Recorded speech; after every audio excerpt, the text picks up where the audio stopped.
আসসালামু আলাইকুম আপুরা ভাইয়েরা, কেমন আছেন সবাই? ইনশাল্লাহ ভালো আছেন আর ভালো থাকবেন। আমি বেশি ভালো না আপুরা ভাইয়েরা, বুঝছেন? আমার ফ্যানে টেনে দেখেন কি অবস্থা, নষ্ট হইয়া, বুঝছেন? ফ্যান টেন দেখেন, এরপরে বিছনার মধ্যে পানি পড়ে, এখান দি পানি পড়ে, এটা নিয়ে আসি খুবই ব্যস্ত। ফ্যানটা নষ্ট হয়ে গেছে আপুরা ভাইয়েরা। আর বলবো কি, বলার মতো বাসা নেই। রুম সাইডা দিতে আমার ছিলাম ফুটে গেলে, তবে জিনিসটা হচ্ছে আমার, বুঝছেন? 4,000-5,000 টাকার ফ্যানের মধ্যে পড়ছি, ফ্যান ছাড়া তো চলার মতন কোনো দিস নেই আপুরা ভাইয়েরা। এর জন্য আমি ভিডিও বানাইতে পারি না। আর আমার মেজো বোনে ফইরিয়া পাও ভাঙ্গিয়া লাইছে, এটাও দৌড়াদৌড়ি করলাম খালি। বসলাম 4টা খাইতে, রান্না করে লাইছিলাম মনে খাবে, তরকারি হালকাই রান্না করে লাইছিলাম আপুরা ভাইয়েরা।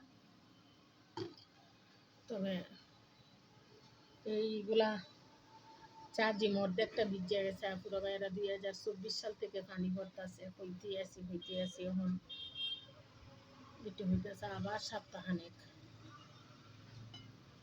কি করি, প্রচুর লোকই রান্না করছিলাম আপুরা ভাইয়েরা।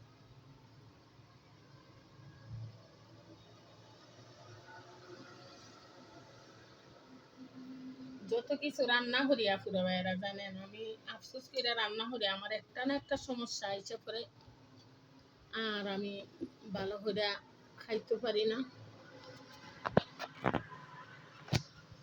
আর ভিডিও করতে পারি না। এটা কচুর লতি, টাকি মাছ, শিং মাছ দিয়ে রান্না করছি, সেপা শুটকি দিয়ে রান্না করছি আপুরা ভাইয়েরা। বিসমিল্লাহ।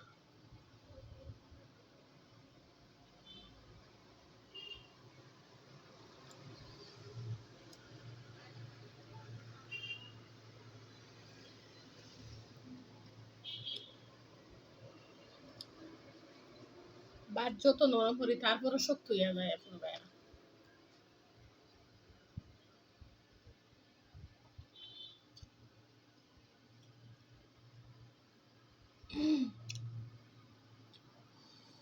বরং ক্লিপ নিয়ে আসি নাই।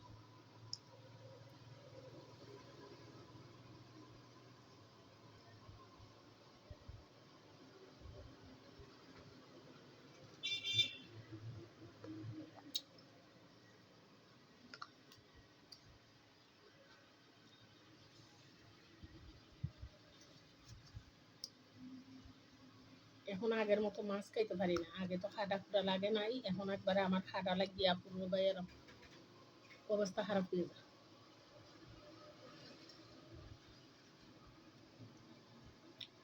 টেবিল ফ্যান একটা আসছিল, এটারে বান্ধাইছে আপুরো ভাইয়া।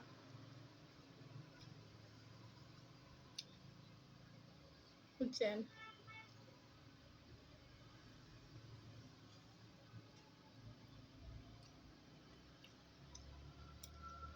মানুষের ক্ষয় নদী ভেঙে বাড়ি ঘর উড়ে এনেছে, আর আমার সাপ খান হইয়া পানি ফুইরা শেষ আমি, আজকে 2-2.5 বছর ধরে।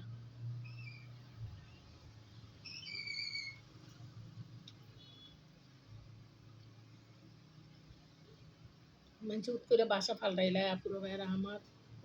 তবে কিন্তু এখানে একটা জিনিস শান্তি আছে, খুবই সেফ আছে বাসা, বুঝছেন?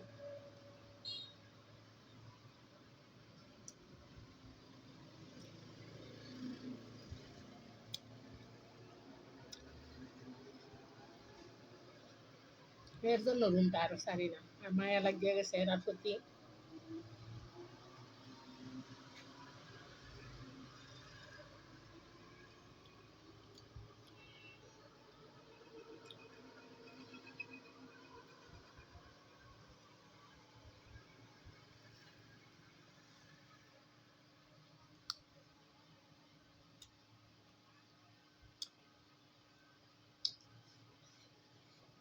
আমাদের সিলেটে কচুরলতি মাছের শুটকি খায়, শিং মাছ, টাকি মাছ দিয়া, চেপা শুটকি দিয়া। আল্লাহ, রান্না করি আমরা পিঁপড়া দেখেন জিতা থাকতে হাইয়া লাইতেছে আপনার ভাইরা বুঝছেন কোন পিঁপড়া এখন ধরছে সুটে পিঁপড়া জিতা থাকতে হাইয়া লাইতেছে আপনার ভাইরা আমার